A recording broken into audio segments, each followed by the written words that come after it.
Bom dia, meus irmãos, a paz do Senhor Jesus. Estamos chegando mais um final de ano e esse, com certeza, não foi um ano fácil para ninguém. Foi um ano de muitas lutas, muitas provações, mas também foi um ano de muitas vitórias e muitas mesmo. Se nós contarmos as vitórias que o Senhor realmente nos concedeu, provavelmente as vitórias foram maiores do que as dificuldades, do que as derrotas. E, salvo engano, daqui a 12 dias nós vamos estar celebrando o Natal. E eu gostaria de convidar os irmãos, então, a meditar comigo sobre o Natal. E eu convido você, então, a pegar a sua Bíblia e abrir no livro do profeta Isaías, no capítulo 9, e nós vamos ler o versículo de número 1, 2 e o versículo de número 6. O texto de Isaías, capítulo 9, versículo 1, 2 e 6, diz assim: Mas a terra que foi angustiada não será entenebrecida. Ele envelheceu nos primeiros tempos a terra de Zebulon e a terra de Naftali, mas nos últimos a enobreceu junto ao caminho do mar, além do Jordão, a Galileia dos gentios. O povo que andava em trevas viu uma grande luz, e sobre os que habitavam na região da sombra de morte resplandeceu a luz. Versículo 6. Porque um menino nos nasceu, um filho se nos deu, e o principado está sobre os seus ombros, e o seu nome será Maravilhoso Conselheiro, Deus Forte, Pai da Eternidade, Príncipe da Paz. Esse texto é um texto muito expressivo, porque na verdade é uma profecia proferida há 300 anos antes do nascimento de Jesus. E a beleza desse texto é que ele descreve exatamente sobre a personalidade, sobre a pessoa, sobre o caráter desse menino que nasceu, né? Que nasceria, segundo a profecia, no tempo de Isaías, mas que nasceu para nós porque já é passado. E o texto ele diz que o seu nome será Maravilhoso Conselheiro, Deus Forte, Pai da Eternidade, Príncipe da Paz. É interessante que como Deus age, como Deus fala através do homem. Quando estudamos teologia, na verdade, descobrimos que existem diversas formas de Deus se comunicar com a sua criatura, ou com o ser humano. E Deus usa a natureza, Deus usa os astros, Deus usa as ocorrências do universo, Deus usa sonhos, profecias, Deus usa diversos modos para falar conosco, até acontecimentos sobrenaturais. E nesse caso, há 300 anos antes de Jesus nascer, Jesus, através de um homem, de um profeta, que foi chamado para ser profeta e que cumpriu o seu ministério segundo a palavra de Deus.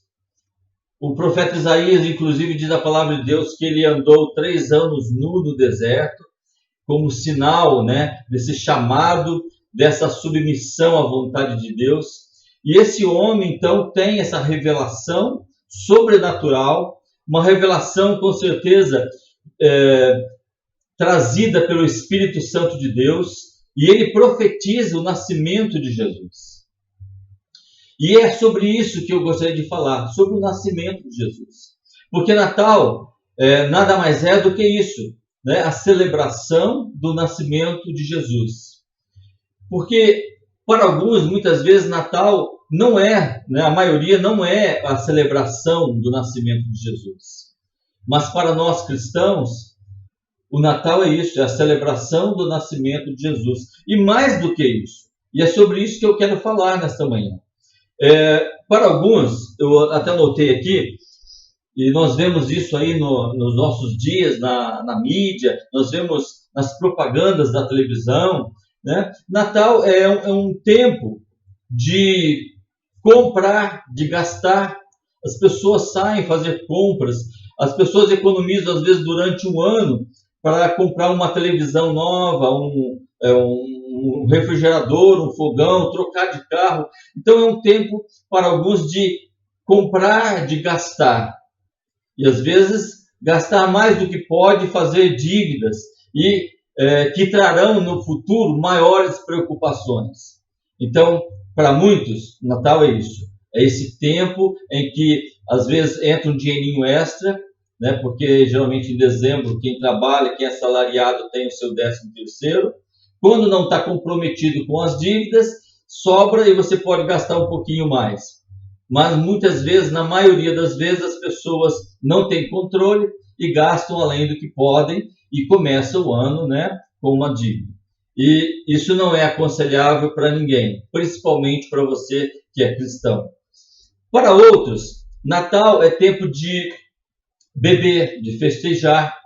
Quantas pessoas nesses dias não acabam sendo iniciadas no vício da bebida, porque não tem condição ou não tem preparo, ou seu corpo não suporta certos tipos de bebidas, que na verdade é uma droga, e a pessoa começa a beber, estou bebendo uma cervejinha, estou bebendo só uma champanhe, e nesse caminho, nesse início, acaba se tornando um viciado em bebidas. Então, para muitos, essa comemoração, essa celebração se torna, né, uma verdadeira festa de vício, que também não leva as pessoas a um lugar muito longe, porque geralmente o viciado acaba, né, sendo prejudicado pelo próprio vício. Mas, irmãos, não é sobre isso que eu quero falar. Eu só estou citando alguns exemplos, porque as pessoas, na maioria, mudam o sentido do Natal. Natal para uns é viagem, né, entretenimento. Alguns, nessa época do ano, economizaram dinheiro, já compraram as passagens, já fizeram suas reservas. Uns vão viajar para outros países, outros vão viajar para outros estados, vão curtir um hotel, vão passear, vão se entreter em alguma coisa para tentar esquecer do ano difícil que passou. E para outros também, às vezes Natal é simplesmente uma troca de presentes. É o comprar presentes, dar e receber. Não estou dizendo que isso seja errado, não estou dizendo que isso não se deve fazer, pelo contrário, né? Tudo que for lícito é possível e não há impedimento algum. Mas o que eu quero chamar a atenção é que nós não podemos trocar o sentido do Natal por essas coisas. Eu estava pensando aqui, qual que é o verdadeiro sentido do Natal, além da comemoração do nascimento de Jesus? E me veio à memória, um versículo que está no livro, deixa eu ver aqui, de Mateus. Deixa eu ver aqui, perdão.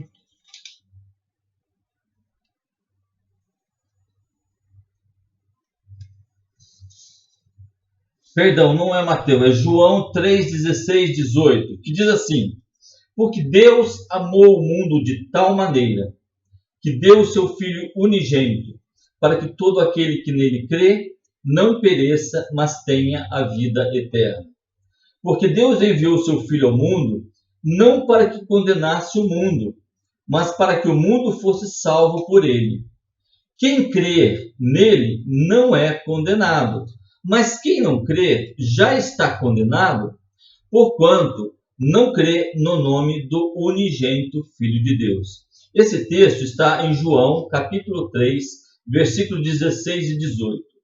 Ora, eu penso que Natal, além da comemoração do nascimento de Jesus, é um tempo que Deus nos permite para meditar, para pensar, para analisar aquilo que nós passamos ou enfrentamos durante os 11 meses para trás desse ano, que não foi fácil, para meditar no que nós fizemos ou deixamos de fazer, nos nossos atos, nas nossas ações, nas nossas atitudes, nas nossas palavras, em tudo aquilo que nós fizemos.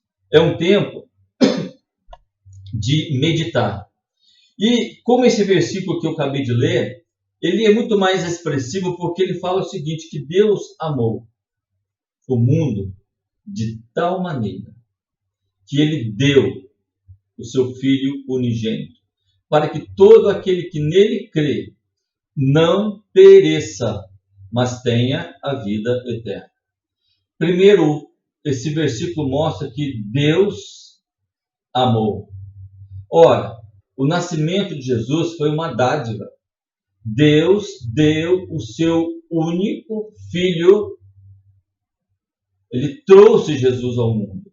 É o que João diz, né? No princípio era o Verbo, ele estava lá com Deus. No princípio era o Verbo estava com Deus e o Verbo era Deus, né?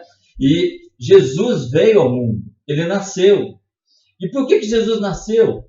Ele nasceu para que pudesse nos trazer, nos prover o meio pelo qual pudéssemos ser resgatados do pecado, e o pecado conduz à morte, e a morte até então é uma morte eterna, mas quando Jesus morre na cruz, ele não só nos perdoa os nossos pecados, como ele também paga as nossas dívidas, a condenação que sobre nós pesava, e ele nos resgata e nos dá de graça uma nova vida, o nascer de novo. E não só isso, mas uma vida eterna no seu reino. Por isso que o texto de João, que eu acabei de ler, 36, diz, porque Deus amou. Primeiro Deus nos ama. E Deus nos ama de tal forma. Esse amor é tão imensurável, é tão incomparável. Esse amor é tão sublime.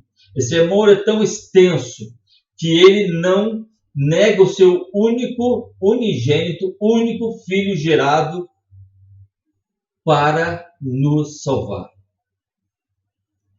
Irmãos, você já se perguntou, você que é pai ou mãe, se Deus pedisse o seu filho ou a sua filha em sacrifício para salvar os pecados de uma outra pessoa que você, no seu juízo, entende que ela não mereça, você daria o seu filho ou sua filha para morrer por essa pessoa? Sinceramente, eu não daria. Nenhum dos meus filhos. Nem por mim eu daria os meus filhos para morrer por mim. É por isso que eu não sou Deus. Por isso que a Bíblia diz que Deus amou o mundo de tal maneira que ele entregou o seu Filho unigênito para que todo aquele que nele crê não pereça, mas tenha a vida eterna. Primeiro, irmãos, veja que Deus, ele ama e depois ele dá. Ora, isso significa que no Natal é um tempo de nós também amarmos. Assim como Deus amou a humanidade, nós devemos que amar o nosso próximo como nós mesmos. E geralmente nessa época você pode ver que muitas pessoas se sentem às vezes até obrigada a ajudar os outros. Mas veja, se você pretende ajudar alguém, seja com um alimento, com uma cesta básica, com uma roupa, eu não sei, de alguma forma, que o que te motiva, não seja a obrigação de ajudar. Não seja a obrigação de falar, eu tenho que ajudar porque a palavra de não, que seja o amor que te motive a fazer qualquer obra a favor do seu próximo. É isso que a palavra de Deus ensina. Deus amou primeiro. E como Ele amou, nós temos que amar também. Segundo, a Bíblia diz que, nesse versículo, que Ele deu. Então, Ele amou e depois Ele deu o que? O seu próprio filho. Nós não vamos dar o nosso filho para ninguém, mas nós podemos dar amor, nós podemos dar atenção, nós podemos dar carinho, nós podemos dar uma ajuda, nós podemos fazer tantas coisas para as pessoas, irmãos, e muitas vezes nós estamos de braços cruzados, nós somos omissos, e é isso que Deus não quer de nós.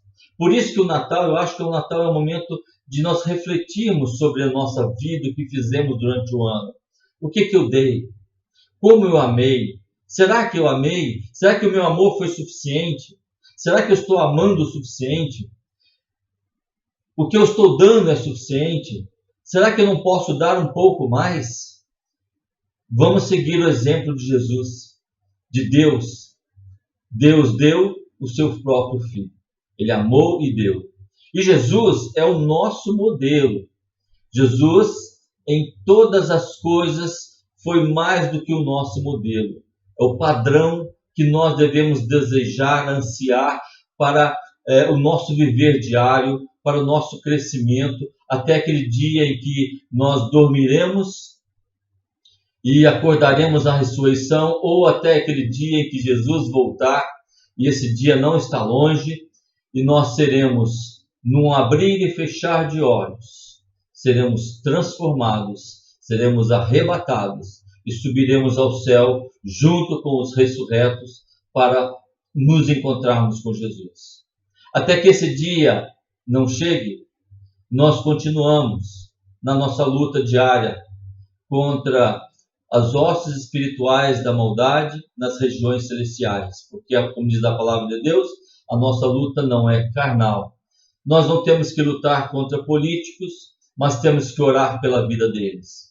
Nós não temos que desejar a morte de político, que às vezes eu desejo, mas isso é a minha humanidade. Eu estou dizendo o seguinte: vamos orar, porque o que Deus fala para mim é: ore por eles. A nossa humanidade, irmãos, eu vou dizer a verdade, ainda bem que eu não sou Deus, porque se eu fosse Deus, se eu tivesse o poder que Deus tem, eu acho que metade da população do mundo ia desaparecer de um dia para o outro. Por quê? Porque o meu modo de pensar é diferente do modo de pensar de Deus. Porque Deus ama, e Ele ama até o fim. Irmãos, quem somos nós para questionarmos o que Deus faz ou deixa de fazer? Deus é perfeito em todos os aspectos da sua existência, da sua soberania, da sua deidade, do seu amor, do seu poder. Em todos os aspectos, Deus é perfeito. E se Deus é perfeito e Deus permite que certas coisas aconteçam, então o que nós temos que fazer é seguir o modelo e o padrão da palavra. Orai sem cessar. Vigiai e orai. É isso que Deus pede de nós. Você tem inimigo? Ore por ele. Está sendo perseguido? Ore por ele. Você tem sido humilhado, ofendido? Levante a sua cabeça, porque quem te exalta não é o homem, mas é o Senhor. Ore por quem te ofende, por quem te humilha. Você está feliz? Diz a palavra de Deus. Cante louvores. Aprendamos, irmãos, com a palavra de Deus. É tempo de aprender. É tempo de começar a colher os frutos daquilo que nós temos aprendido ao longo de anos dentro da igreja. E eu fico surpreso quando eu vejo que, às vezes, parece que as pessoas passam anos e anos dentro da igreja e não aprendem nunca. Nunca têm fé suficiente. Estão sempre desesperadas. Perdem a cabeça por qualquer coisa. E não é assim que a palavra de Deus nos ensina. Então, Natal, irmãos, é comemoração do nascimento de Jesus. Mas é um tempo para meditar na palavra de Deus, um tempo para meditar nas coisas de Deus. O versículo continua ainda, que Deus deu o seu Filho unigênito para que todo aquele que nele crê não pereça, mas tenha a vida eterna. Ora, o que Jesus veio fazer foi nos trazer vida, porque até então estávamos condenados pelo nosso pecado.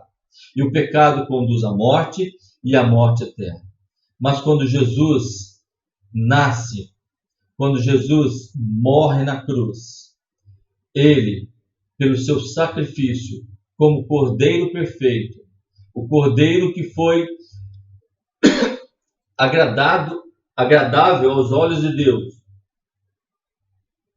o Cordeiro que foi preparado pelo próprio Deus, o Cordeiro que foi gerado pelo próprio Deus, o Cordeiro perfeito, quando ele morre e quando ele ressuscita, ele nos dá o perdão, a justificação, e a partir daí nós somos agraciados, presenteados com a vida eterna em Cristo Jesus. Irmãos, vida eterna. É tão bom viver, é tão bom olhar para trás e ver até onde você já chegou, é tão bom você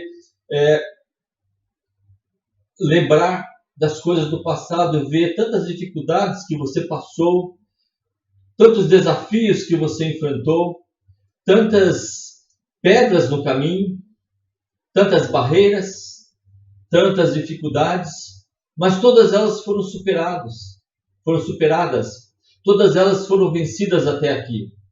É como diz a palavra, até aqui nos ajudou o Senhor, Ebenezer, e até aqui nos ajudou o Senhor, irmãos. Por isso, é o momento de agradecer a Deus também, porque Ele nos dá o que? Vida. E essa vida é uma vida abundante, porque a vida é difícil. E a vida é difícil para todos, indiferente de crença ou de religião, a vida é difícil para todos. Todos sofrem as mesmas coisas. O sol não nasce para bons e para maus. A chuva cai na terra do ímpio e cai na terra do justo. Enfim, Deus manda as coisas, boas coisas para todos. Só que uns colhem frutos, outros colhem espinhos. Porque uns escolhem obedecer a Deus e outros escolhem não obedecer a Deus. E segundo as nossas escolhas, colhemos aquilo que plantamos. Plante figo e você não vai colher limão. Plante limão e você não vai colher figos. Não é assim que funciona? Então é assim com Deus. Plante amor e colherás amor. Plante boas obras e você colherá o retorno das boas obras. Faça a coisa certa e você verá os benefícios da coisa certa que você fez. Agora, o lado contrário também é verdadeiro. Faça as coisas erradas e colherás as consequências das suas coisas erradas. Irmãos, é a lei da retribuição, é a lei das consequências que nós fazemos. Você faz e colhe o que você faz. Você planta e colhe o que você planta. Isso é bíblico. Por isso que Jesus falou, olha, o que nós temos que fazer é amar a Deus sobre todas as coisas e amar o nosso próximo como a ti mesmo. Ele resumiu toda a lei em 2 mandamentos. Deus deve estar em primeiro lugar na minha vida e na sua vida. E quando eu digo primeiro lugar, ele deve estar em primeiro lugar em todas as coisas. Deus é a primícia. Deus tem que ser a prioridade na minha vida, no meu casamento, na minha família, no meu lar, na minha casa, no meu trabalho, onde quer que eu esteja e o que eu estiver fazendo. Deus tem que ser prioridade. Segundo, amar o próximo. Ora, se eu não desejo mal para mim, eu também não devo desejar para o meu inimigo. É o que Jesus ensinou. Deus e o próximo. Ame o seu próximo. É difícil? É difícil. É difícil. Irmãos, misericórdia. Quando eu vejo algumas coisas, os nossos políticos, o que esses homens fazem, misericórdia. Mas o Espírito Santo é quem dá a direção. E o Espírito Santo diz: orai sem cessar. Orem por esse país. Ore pelos governantes. Ore por todos aqueles homens que estão investidos em autoridade. Ore por todos aqueles que têm poder de direção nesse país, para que o Senhor toque em seus corações e os converta e os torne homens novos, novas criaturas, homens santos, como Deus quer que você seja e que eu seja. Eles têm escolha? Eles têm escolhas. Deus fala, você ora e Deus age. E se eles não quiserem, é a escolha deles. Mas quando eles não querem, diz a palavra de Deus que o tempo deles também é curto. Por isso, irmãos, não fique desesperado. Dias difíceis estamos vivendo? Sim, dias difíceis, dias terríveis. Mas Deus está conosco e Deus está no controle de todas as coisas. Não duvide disso e não se esqueça disso. Deus tem o controle de todas as coisas. Nós não somos nada nesse universo infinito de Deus. Nós não somos nada, irmão. Somos menos que pó. Mas mesmo assim, a palavra de Deus diz que Deus amou, que Ele deu o seu Filho, para que nós pudéssemos ter vida e vida eterna, irmãos. E é por isso que eu digo para você, Natal é um tempo de lembrar das coisas boas que Deus tem feito por nós, da vida de Jesus exemplar, dos seus ensinamentos, dos milagres que Jesus fez, das profecias que Jesus disse, da sua morte sacrificial na cruz e, sobretudo, da sua ressurreição. Irmãos, se não houvesse ressurreição, o cristianismo seria como qualquer outra religião, porque todos os seus fundadores estão lá enterrados. Morreram, foram enterrados e lá estão, aguardando a ressurreição. Para a vida ou para a morte.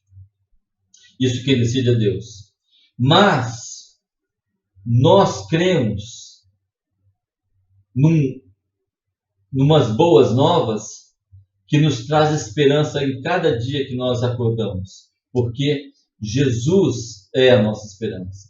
Porque Ele disse que Ele iria para junto do Pai, e Ele iria preparar lugar para nós. Ele disse, quando eu for e vos preparar lugar, voltarei, para que onde eu estiver, vós também estejais. Veja, irmãos, a nossa esperança é que não só a vida eterna nós temos em Cristo, mas, além disso, ainda teremos um lar celestial. Porque o Senhor foi preparar lugar para todos nós. Natal é tempo de amar. Deus nos deu o exemplo maior. Jesus nos deu o exemplo maior. Ele amou até o fim. Ele suportou a morte de cruz, para que hoje eu pudesse estar aqui dizendo para você que Ele me salvou, que Ele me transformou, que Ele mudou o meu caráter e que Ele me deu não só a certeza, mas a esperança de uma nova vida e vida eterna. Natal é tempo de amar. Natal também é tempo de dar, meus irmãos. Você pode dar muito mais do que você imagina. Você pode dar esperança, você pode dar uma palavra de esperança, você pode dar uma palavra de ânimo, você pode contribuir com dinheiro, com mantimento, de qualquer forma. Enfim, você pode dar muitas coisas para as pessoas que estão mais necessitadas. E às vezes eu falo de dar, não é dar dinheiro, não é dar comida. Às vezes uma ajuda, às vezes um favor que você faz, às vezes uma coisa simples é o suficiente. Por isso, nunca negue, nunca se omita de fazer o bem a quem quer que seja. Principalmente, e aqui eu falo com base na palavra, porque às vezes, às vezes eu também não quero, mas eu falo com base na palavra, principalmente ao seu inimigo, né? Que às vezes nós queremos orar que nem Davi, né? Que Deus traga a morte ao nosso inimigo, que Deus quebre-lhe as pernas, né? Mas Jesus foi o exemplo maior. E ele disse, olha, ame, ame e ame. E amando, irmãos, é amando que nós quebramos o ódio. É o amor que destrói todas as barreiras. É um tempo de perdoar. E isso aqui é uma questão muito séria, irmãos. Quantas famílias estão separadas? Quantas pessoas estão de mal uns com os outros, irmãos, pais, filhos? Quantas dissensões, discordância? Sabe o que é isso? Isso chama-se falta de perdão. Irmãos, lembre-se, a falta de perdão, na verdade, te prejudica mais do que quem precisa de perdão. Se você não é capaz de perdoar, ora, se você não é capaz de perdoar, você também não será capaz de receber o perdão de Deus. Jesus, quando nos ensinou a oração do Pai Nosso, ele diz, perdoai as nossas ofensas, assim como nós perdoamos aos nossos devedores ou ofensores. Então, se você não é capaz de perdoar aquele que te ofende, você não pode também receber o perdão de Deus. Não adianta pedir. Você tem que aprender a perdoar. E eu já disse isso.